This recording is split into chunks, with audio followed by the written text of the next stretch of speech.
So that's my next one. First is becoming self-aware that what you see may not always be real. And then also having the perspective that what you may be feeling may not always be the true picture, right? Like just because I feel lonely doesn't mean that I am a loner. It's just a feeling, right? So learning how to process our emotions, having a good perspective on things, and then another one is just treating social media for what it is. It's something that you want to engage with, but you don't want to.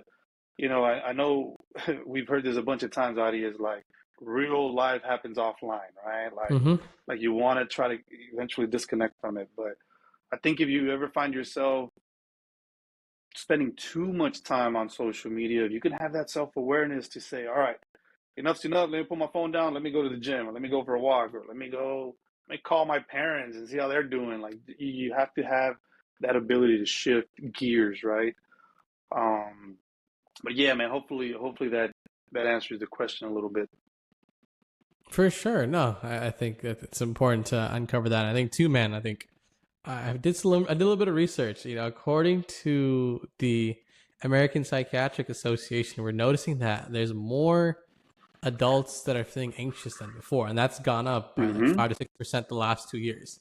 So, from your perspective, man, I think what's your take on like this generation, and I just think our generation, just the state of the world when it comes to anxiety, and like I feel like how broadly do you feel Mm-hmm. like you view anxiety, and like how can folks navigate dealing with a level of anxiety on a day-to-day basis? And these are real things. Folks are stressed about Mm-hmm. things like gun violence, finances, Mm-hmm. like health, the state of this country, right? This is a very Mm-hmm. polarizing time. I think we've noticed that All there right. you have folks on all sides of the spectrum. So it's like, how do we take all of those things and Mm-hmm. find a way to still be our best versions, for our family or for our profession and for our friends, and other folks.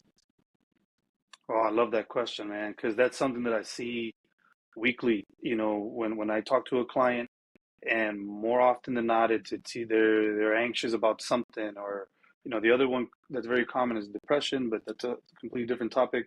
But when it comes to anxiety, what anybody that's listening to this interview right now that has dealt with anxiety, which probably most of us, to some degree, anxiety is rooted in fear, right? So oftentimes when we're feeling the most anxious is because we're afraid of something. And what that could be, it varies from person to person. But as we navigate this world that's, gun violence, all this political climate, it's crazy. People are, just against each other and whatnot. I think it's important to one, understand that it's rooted in fear, and two, I think it's important to keep a sense of curiosity, right? Like, for example, you and I, Adi, we're from two different cultures. We're from minorities, but we're from two different cultures, right? Let's say I Right. invite you over to my house. Let's say that my family's having a celebration, right? Have you ever been to a quinceañera? I have not. Would love to though. Have you heard? So you've heard of them, right? Correct. It's in the Mexican culture. It's a very big time in a young woman's life, right? It's when she becomes a woman, right? Culturally in our Right. culture, right? So let's just say you come over to a quinceañera, and they're playing Spanish music that you never heard before. My family, everybody's just you know drinking Mexican beer, and they're speaking Spanish. Like it could be very easy to get anxious. Like, bro, I don't know anybody here. I don't know the culture. I don't know the language.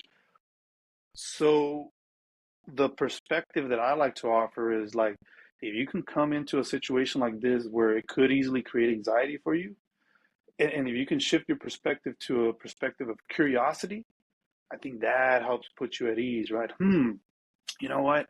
I don't know anything about this culture. I don't know anything about what's going on, but I'm just going to come in here and enjoy the ride, right?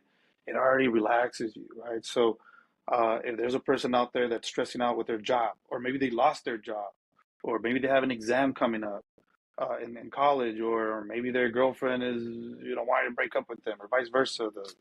if there's a girl listening to this and their boyfriend just broke up with them, like obviously feel the emotion first, have that perspective of curiosity and what can I learn from this?